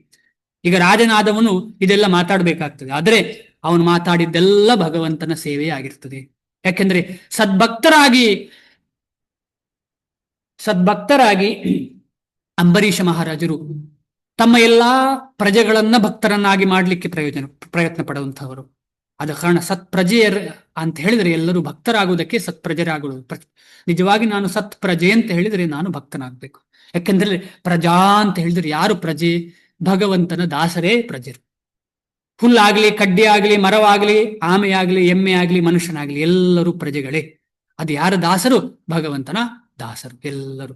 ಅವರ ಸೇವೆ ಮಾಡುವುದು ಯಾರು? ನಿಜವಾದ ದಾಸನಾದಂತಹ ರಾಜ. ಆ ರಾಜ ಏನ್ ಮಾಡ್ತಿದ್ದಾನೆ? ಎಲ್ಲವನ್ನ ಭಗವಂತನಿಗಳಿಗೆ ವಾಚಾಂಸಿ ವೈಕುಂಠ ಗುಣಾನುವರ್ಣನೆ ಕರೌ ಹರೇರ್ ಮಂದಿರ ಮಾರ್ಜನಾದಿಶು. ಆಮೇಲೆ ಕೈಗಳನ್ನ ಭಗವಂತನ ಪೂಜಾದಿ ಕೈಂಕರ್ಯಗಳನ್ನ, ಆಮೇಲೆ ದೇವಸ್ಥಾನವನ್ನ ಶುದ್ಧ ಮಾಡ್ಲಿಕ್ಕೆ ಉಪಯೋಗಿಸ್ತಾನೆ. ಶ್ರುತಿಂ ಚಕಾರಾಚ್ಯುತ ಸತ್ಕತೋದಯೇ. ಕಿವಿಯನ್ನ ಭಗವಂತನ ಬಗ್ಗೆ ಕೇಳಲಿಕ್ಕೆ ಪ್ರಯತ್ನ ಪಡ್ತಾನೆ ಕಿವಿಯಿಂದ ಸಂಪೂರ್ಣವಾಗಿ. ಮುಕುಂದ ಲಿಂಗಾಲಯ ದರ್ಶನೇ ದೃಶವು. ಆಮೇಲೆ ಕಣ್ಣುಗಳನ್ನ ಭಗವಂತನ ಭಕ್ತರು ಭಗವಂತನ ಮೂರ್ತಿಯನ್ನ ನೋಡ್ಲಿಕ್ಕೆ ಉಪಯೋಗಿಸ್ತಾನೆ. ತದ್ಭೃತ್ಯ ಗಾತ್ರ ಸ್ಪರ್ಶೇಂಗ ಸಂಗನಂ.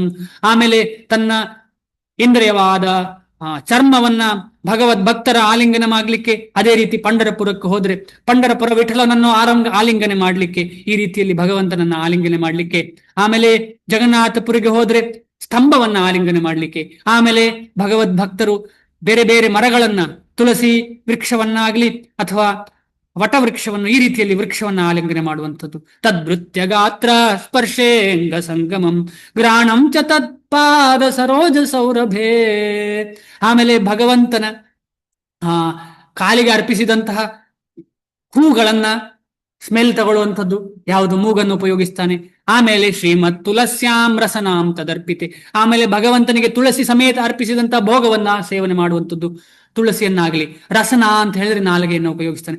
ಪಾದೌ ಹರೇರ್ ಕ್ಷೇತ್ರ ಪದಾನುಸರ್ಪಣೆ. ಆಮೇಲೆ ಕಾಲುಗಳನ್ನ ಭಗವಂತನ ಧಾಮಕ್ಕೆ ಹೋಗ್ಲಿಕ್ಕೆ ಉಪಯೋಗಿಸ್ತಾನೆ, ಭಗವಂತನ ಧಾಮಕ್ಕೆ, ಭಗವಂತನ ಸೇವೆಗೆ ಉಪಯೋಗಿಸ್ತಾನೆ.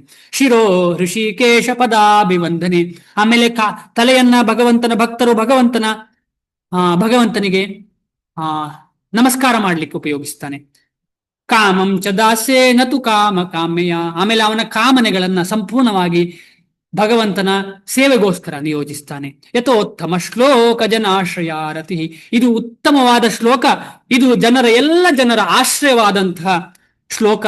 ಆಮೇಲೆ ಇದರ ಆಶ್ರಯ ತಕೊಂಡ್ರೆ, ಈ ಶ್ಲೋಕದ ಆಶ್ರಯ ತಕೊಂಡ್ರೆ ಖಂಡಿತವಾಗಿ ಭಗವಂತನ ಕಡೆ ರತಿ, ಪ್ರೇಮ, ಪ್ರೀತಿ ಬೆಳೀತದೆ ಅಂತ ಹೇಳಿ ಶ್ರೀಮದ್ ಭಾಗವತ ಹೇಳ್ತದೆ. ಈ ಸಂದರ್ಭದಲ್ಲಿ ಮತ್ಪರ ಶಬ್ದವು ಅರ್ಥವತ್ತಾದದ್ದು. ತುಂಬಾ ಇಂಪಾರ್ಟೆಂಟ್ ಶ್ಲೋಕದಲ್ಲಿ. ಮತ್ಪರಹ 2-3 ಸಲ ಮಾತಾಡಿದ್ದೇವೆ. ಮನುಷ್ಯನು ಮತ್ಪರ ಹೇಗೆ ಆಗಬಹುದು ಎನ್ನುವುದನ್ನು ಅಂಬರೀಷ ಮಹಾರಾಜ ಬದುಕಿನಲ್ಲಿ ಕಾಣಬಹುದು. ಈ ಪೂರ್ಣ ಶ್ಲೋಕ ಇದೆಯಲ್ಲ, ಅಂಬರೀಷ ಮಹಾರಾಜರು ಚಾಚು ತಪ್ಪದೆ ಇಡೀ ಜೀವನದಲ್ಲಿ ಮಾಡಿದಂಥ ವಿಚಾರ, ಅದನ್ನು ನಾವು ನೋಡಬಹುದು. ಮಹಾವಿದ್ವಾಂಸರು, ಮತ್ಪರ ಪರಂಪರೆಯಲ್ಲಿ ಆಚಾರ್ಯರು ಆದ ಶ್ರೀಲ ಬಲದೇವ ವಿದ್ಯಾಭೂಷಣರು ಹೀಗೆ ಎನ್ನುತ್ತಾರೆ. ವಿಶ್ವನಾಥ ಚಕ್ರವರ್ತಿ ಠಾಕೂರ ಶಿಷ್ಯರಾದಂತಹ ಬಲದೇವ ವಿದ್ಯಾಭೂಷಣರು ಏನ್ ಹೇಳ್ತಾರೆ? ಮದ್ಭಕ್ತಿ ಪ್ರಭಾವೇನ ಸರ್ವೇಂದ್ರಿಯ ವಿಜಯ ಪೂರ್ವಿಕಾ ಸ್ವಾತ್ಮ ದೃಷ್ಟಿ ಸುಲಭೇತಿ ಭಾವ. ಮದ್ಭಕ್ತಿ ಪ್ರಭಾವೇನ, ಅಂದ್ರೆ ಸಂಪೂರ್ಣವಾಗಿ ಕೃಷ್ಣನ ಭಕ್ತಿಯ ಪ್ರಭಾವದಿಂದ ಸರ್ವ ಇಂದ್ರಿಯ ವಿಜಯ ಪೂರ್ವಿಕ, ತಮ್ಮ ಎಲ್ಲಾ ಇಂದ್ರಿಯಗಳಿಗೆ ವಿಜಯ ಸಿಗ್ತದೆ. ಯಾವುದರಿಂದ ವಿಜಯ ಸಿಗ್ತದೆ? ಭೌತಿಕ ವಿಚಾರಗಳಿಂದ ವಿಜಯ, ಅದರಲ್ಲಿ ಏನು ತೊಂದರೆಯೇ ಇಲ್ಲ.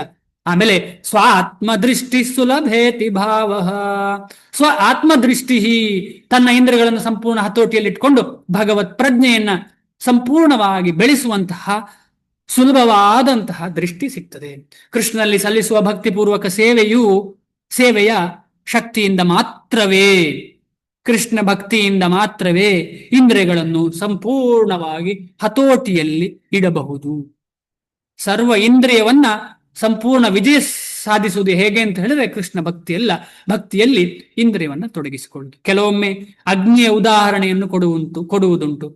ಪ್ರಜ್ವಲಿಸುವ ಅಗ್ನಿಯು ಕೊಠಡಿಯಲ್ಲಿರುವ ಎಲ್ಲ ವಸ್ತುಗಳನ್ನು ಸುಡುವಂತೆ ಯೋಗಿಯ ಹೃದಯದಲ್ಲಿ ನೆಲೆಸಿರುವ ಶ್ರೀ ವಿಷ್ಣುವು ಎಲ್ಲ ಬಗೆಯ ಕಲ್ಮಶಗಳನ್ನು ಸುಟ್ಟು ಹಾಕುತ್ತಾನೆ. ಅದಕ್ಕೆ ಹೇಳುದು ಭಗವಂತ ಹೇಳಿದ್ರೆ ಜ್ವಾಲೆ. ಸೂರ್ಯನಿಗೆ ಉದಾಹರಣೆ ಕೊಡ್ತಾರೆ. ಸೂರ್ಯನಿಗೆ ಭಗವಂತ ಅಂತ ಹೇಳಿದ್ರೆ ಸೂರ್ಯ, ಮಾಯೆ ಅಂತ ಹೇಳಿದ್ರೆ ಅಂಧಕಾರ. ಆದ ಕಾರಣ ಸೂರ್ಯ ಎಲ್ಲಿದ್ದಾನೋ ಅಲ್ಲಿ ಅಂಧಕಾರಕ್ಕೆ ಬೆಲೆಯೇ ಇಲ್ಲ. ಆದ ಕಾರಣ ನಮ್ಮ ಹೃದಯದಲ್ಲಿ ವಿಷ್ಣು ಇದ್ದಾನೆ, ಆದರೆ ವಿಷ್ಣು ಇದ್ದಾನೆ ಅಂತ ನಮಗೆ ಗೊತ್ತಿಲ್ಲದ ಕಾರಣ ಇದೆಲ್ಲ ಮಾಡ್ತಾ ಇದ್ದೇವೆ. ವಿಷ್ಣು ಇದ್ದಾನೆ ಅಂತ ಗೊತ್ತಾಗೋದು ಯಾವಾಗ? ವಿಷ್ಣುವಿನ ಕಡೆ ನಾವು ಕಾರ್ಯ ಮಾಡುವಾಗ, ಸೇವೆ ಮಾಡುವಾಗ. ಆ ಸೇವೆಯನ್ನ ಮಾಡ್ಲಿಕ್ಕೋಸ್ಕರ ಈ ಶ್ಲೋಕಗಳು ಎಕ್ಸ್ಪ್ಲೇನ್ ಮಾಡ್ತಾ ಇದೆ. ಯೋಗ ಸೂತ್ರವು ಸಹ ವಿಷ್ಣುವನ್ನು ಕುರಿತು ಧ್ಯಾನವನ್ನು ವಿಧಿಸುತ್ತದೆ, ಶೂನ್ಯವನ್ನು ಕುರಿತು ಧ್ಯಾನವನ್ನಲ್ಲ. ಯೋಗ ಸೂತ್ರ, ಪಾತಂಜಲ ಯೋಗ ಸೂತ್ರ ಯಾವತ್ತೂ ಶೂನ್ಯವನ್ನು ಧ್ಯಾನ ಮಾಡ್ಲಿಕ್ಕೆ ಹೇಳಿಲ್ಲ. ಯೋಗ ಸೂತ್ರ ಕೂಡ ವೇದದ ಒಂದು ಅಂಗ, ಅದೊಂದು ದರ್ಶನ. ಆ ದರ್ಶನ ಸುಮ್ಮನೆ ಭಗವಂತ ಇಲ್ಲ ಅಂತ ಹೇಳುವಂತ ದರ್ಶನ ಅಲ್ಲ, ಅದು ಭಗವಂತ ಕೃಷ್ಣನೇ ಅಂತ ಹೇಳುವಂತ ದರ್ಶನ. ಅದಕ್ಕೆ ಯೋಗ ಸೂತ್ರದಲ್ಲಿ ಹೇಳಿದ್ದಾರೆ ಈಶ್ವರ ಪ್ರಣಿಧಾನಾತ್ವ ಅಂತ ಹೇಳಿ. ಭಗವಂತನ ಸೇವೆ ಮಾಡುವುದೇ ಇಂಪಾರ್ಟೆಂಟ್ ಅಂತ ಹೇಳಿದೆ. ಈಶ್ವರ ಅಂತ ಹೇಳಿದ್ರೆ ಯಾರು? ಭಗವಂತನಾದಂತಹ ಕೃಷ್ಣ, ಸರ್ವ ಈಶ್ವರನಾದಂತಹ ಕೃಷ್ಣ. ಈಶ್ವರ ಪರಮಃ ಕೃಷ್ಣ ಸತ್ ಚಿತ್ ಆನಂದ ವಿಗ್ರಹ ಅನಾದಿರಾದಿರ್ ಗೋವಿಂದ ಸರ್ವ ಕಾರಣ ಕಾರಣಂ. ಬ್ರಹ್ಮ ಹೇಳ್ತಾರೆ, ಭಗವಂತನ ದಾಸರಾದಂತಹ ಬ್ರಹ್ಮ ಹೇಳ್ತಾರೆ ಈಶ್ವರ ಪರಮಃ ಕೃಷ್ಣ, ಭಗವಂತ ಕೃಷ್ಣನೇ ಸರ್ವೇಶ್ವರ. ಅಂತಹ ಸರ್ವೇಶ್ವರನ ಸೇವೆ ಮಾಡಬೇಕು ಅಂತ ಹೇಳಿ ಪಾತಂಜಲ ಯೋಗ ಸೂತ್ರ ಕೂಡ ಹೇಳ್ತದೆ. ಸುಮ್ಮನೆ ಯಾವುದೋ ಒಂದು ವಿಚಾರವಾಗಿ ಧ್ಯಾನ ಮಾಡುವುದಲ್ಲ. ವಿಷ್ಣು ಪೀಠದ ಮೇಲೆ ಇಲ್ಲದಿರುವ ಏನನ್ನೋ ಧ್ಯಾನಿಸುವ ಯೋಗಿಗಳೆನಿಸಿಕೊಂಡವರು ಮಾಯಾ ಆಕೃತಿಗಳ ವ್ಯರ್ಥ ಹುಡುಕಾಟದಲ್ಲಿ ಕಾಲವನ್ನು ದಂಡ ಮಾಡುತ್ತಾರೆ. ವಿಷ್ಣುವಿನ ಶಕ್ತಿಯ ಮೇಲೆ ಮಾತ್ರ ಧ್ಯಾನ ಮಾಡಬೇಕು. ವಿಷ್ಣುವ ಶಕ್ತಿ ಅಲ್ಲದಂತಹ ಯಾವುದೋ ವಿಚಾರವನ್ನ, ವಿಷ್ಣುವಿಗೆ ಕನೆಕ್ಷನೇ ಇಲ್ಲದ ಯಾವುದೋ ವಿಚಾರವನ್ನ ಧ್ಯಾನ ಮಾಡಿ ಏನೂ ಫಲ ಇಲ್ಲ. ಸುಮ್ಮನೆ ದಂಡ.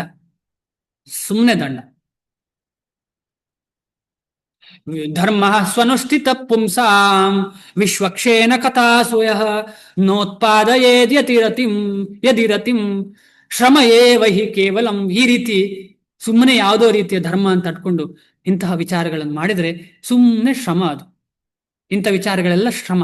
ಅದಕ್ಕೆ ಹೇಳ್ತಾರೆ ಭುಕ್ತಿ ಮುಕ್ತಿ ಸಿದ್ಧಿ ಕಾಮಿ ಸಕಲೆ ಅಶಾಂತ ಕೃಷ್ಣ ಭಕ್ತ ನಿಷ್ಕಾಮ ಅತಯೇವ ಶಾಂತ. ಚೈತನ್ಯ ಮಹಾಪ್ರಭುಗಳು ಹೇಳ್ತಾರೆ ಭುಕ್ತಿ ಭೋಗಿಗಳು, ಮುಕ್ತಿ ಜ್ಞಾನಿಗಳು, ಆಮೇಲೆ ಭುಕ್ತಿ ಮುಕ್ತಿ ಸಿದ್ಧಿ ಅಂದ್ರೆ ಅಷ್ಟಾಂಗ ಯೋಗಿಗಳು. ಇವರೆಲ್ಲರಿಗೆ ಏನು ಟೈಟಲ್? ಕಾಮಿ ಅಂತ. ಕಾಮಿ ಅಂದ್ರೆ ಅವರ ಇಂದ್ರಿಯ ತೃಪ್ತಿಗೆ ಮಾಡ್ತಾ ಇರುವಂತದ್ದು.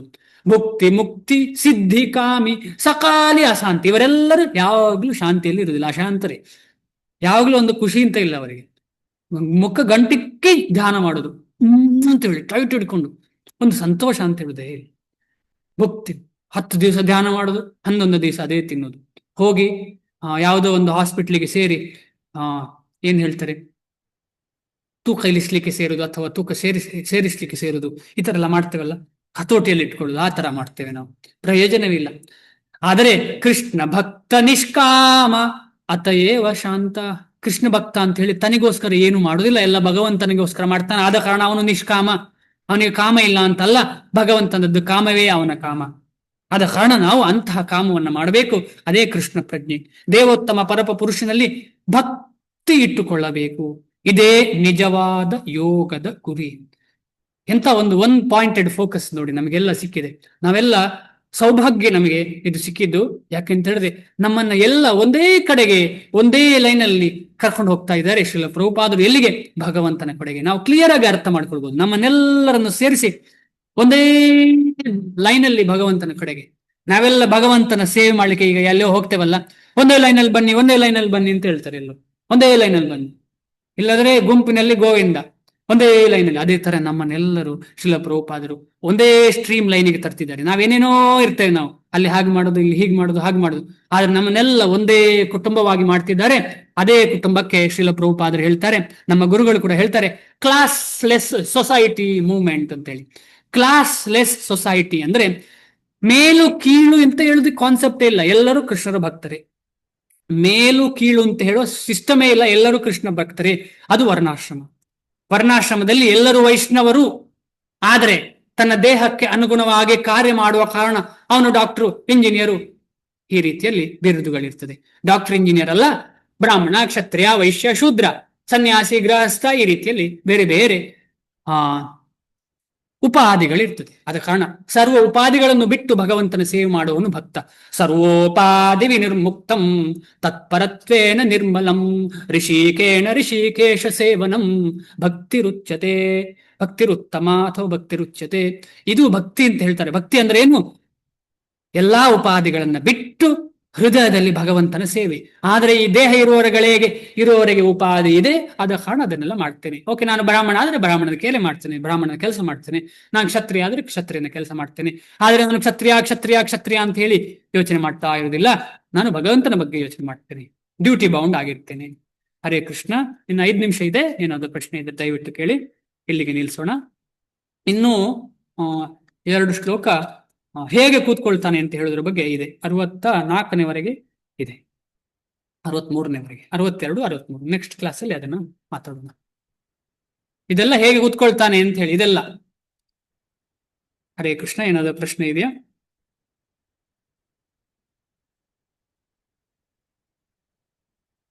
ಏನು ಪ್ರಶ್ನೆ ಇಲ್ಲ ಅಂದ್ರೆ ನಿಲ್ಸೋಣ. ನೀವು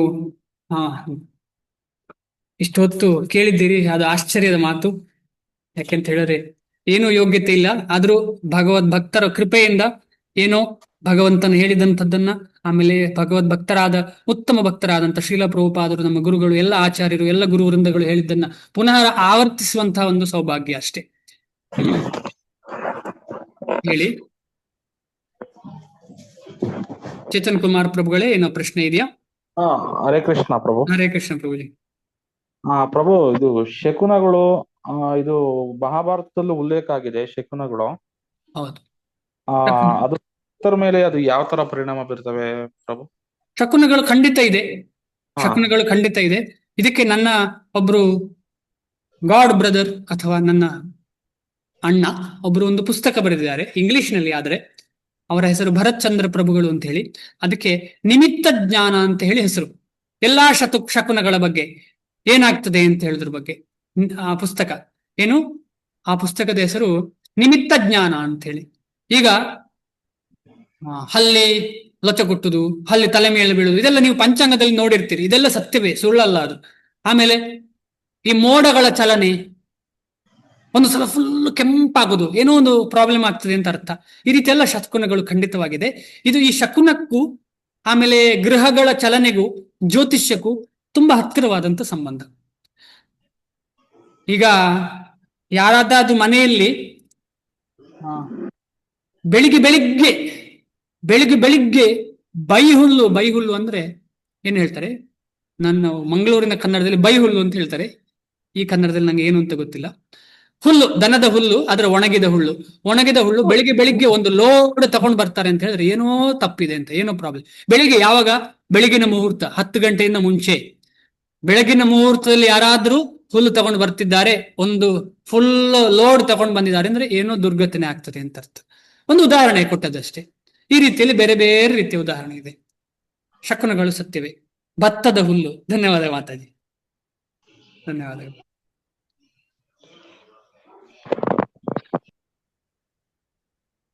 ಅದ ಕಾರಣ ನಾವು ಶಕುನಗಳ ಬಗ್ಗೆ, ಪ್ರಭುಪಾದರು ಕೂಡ ಶಕುನಗಳ ಬಗ್ಗೆ ನೋಡ್ತಾ ಇದ್ರು. ಆದ್ರೆ ನಾವು ಯಾವತ್ತು ಭಗವಂತನ ಭಕ್ತಿ ಮಾಡ್ತಾ ಹೋದ್ರೆ ಏನು ದೊಡ್ಡ ವಿಚಾರ ಆಗುದಿಲ್ಲ. ಈಗ ನಾವು ಗಾಡಿಯಲ್ಲಿ ಕೂತ್ಕೊಳ್ಳುವಾಗ ನಾವು ಖಂಡಿತವಾಗಿ ನರಸಿಂಹದೇವರ ಪ್ರೇ ಮಾಡ್ತೇವೆ. ಆದ್ರೂ ಕೂಡ ಸ್ವಲ್ಪ ಆದ್ರೂ ಶಕುನ ನೋಡ್ಬೇಕು, ನೋಡಬಾರ್ದು ಅಂತಲ್ಲ. ಕೆಲವರು ತುಂಬಾ ಬೆಕ್ಕು ಹೀಗೆ ಹೋದ್ರೆ ಹೋಗುದಿಲ್ಲ, ಸ್ವಲ್ಪ ಹೊತ್ತು ನಿಲ್ಲಿಸ್ತಾರೆ. ಹೌದಾ? ಯಾರು ಮಾಡ್ತೀರಾ ನೀವೆಲ್ಲ? ಬೆಕ್ಕು ಮುಂದೆಯಿಂದ ಹೋದ್ರೆ ಗಾಡಿಯಲ್ಲಿ ಹೋಗ್ತಾ ಇರುವಾಗ, ಸ್ಕೂಟರ್ ಕಾರೋ ಏನಿರ್ಲಿ, ಒಂದ್ 2 ನಿಮಿಷ ನಿಲ್ತಾರೆ. ಅದು ಎಡಭಾಗದಿಂದ ಹೋದ್ರೆ ಮನೆಗೆ ವಾಪಸ್ ಹೋಗ್ತಾರಂತೆ, ಹೀಗೆ ಕೇಳ್ಪಟ್ಟೆ ನಾನು. ನಾನು ಒಂದು ಮಹಾಮಂತ್ರ ಹೇಳ್ತೇನೆ, ನರಸಿಂಹ ಮಂತ್ರ ಹೇಳ್ತೇನೆ, ಮುಂದೆ ಹೋಗ್ತೇನೆ.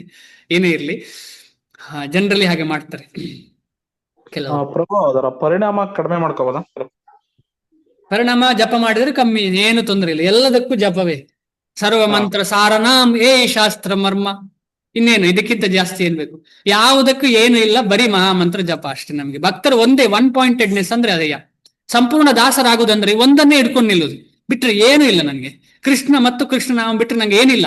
ಏನು? ಕೃಷ್ಣ, ಕೃಷ್ಣನಾಮ, ಕೃಷ್ಣನ ಭಕ್ತರು. ಬೇರೆಲ್ಲ ಮಾಡ್ಬೋದು ಹರೇ ಕೃಷ್ಣ ಮಹಾಮಂತ್ರದ ಜೊತೆ, ಹರೇ ಕೃಷ್ಣ ಮಹಾಮಂತ್ರ ಜೊತೆ ಬೇರೆಲ್ಲ ಮಾಡಬಹುದು. ಎಲ್ಲ ಅಂದ್ರೆ ಏನು? ಭಗವಂತನಿಗೆ ಸಂಬಂಧಪಟ್ಟದ್ದು. ಈಗ ನರಸಿಂಹ ಕೀರ್ತನೆ ಮಾಡಬಹುದು, ಬೇರೆ ಯಾವುದೋ ಆಚಾರ್ಯರು ಬರೆದಂತ ಕೀರ್ತನೆ ಮಾಡಬಹುದು, ನಮಗೆ ಪರಂಪರೆಗೆ ಅನುಗುಣವಾದದ್ದು. ಪರಂಪರೆ ಬಿಟ್ಟದ್ದು ಮಾಡಬಾರ್ದು. ಯಾಕೆ ಮಾಡಬಾರ್ದು ಅಂತ ಹೇಳಿದ್ರೆ, ಅಷ್ಟು ಸಮಯ ಇಲ್ಲ ನಮಗೆ. ಸಮಯ ಇರುವುದು ಎಷ್ಟು ನನ್ಗೆ ಗೊತ್ತಿಲ್ಲ. ನೆಕ್ಸ್ಟ್ ಜನ್ಮ ಅಲ್ಲ, ನೆಕ್ಸ್ಟ್ ಮೊಮೆಂಟ್ ನಾನು ಇಲ್ಲಿಂದ ಕಾಲಿಡುವಾಗ ಏನಾಗ್ತದೆ ಅಂತ ಗೊತ್ತಿಲ್ಲ. ಶಾಸ್ತ್ರ ಹೇಳುತ್ತದೆ,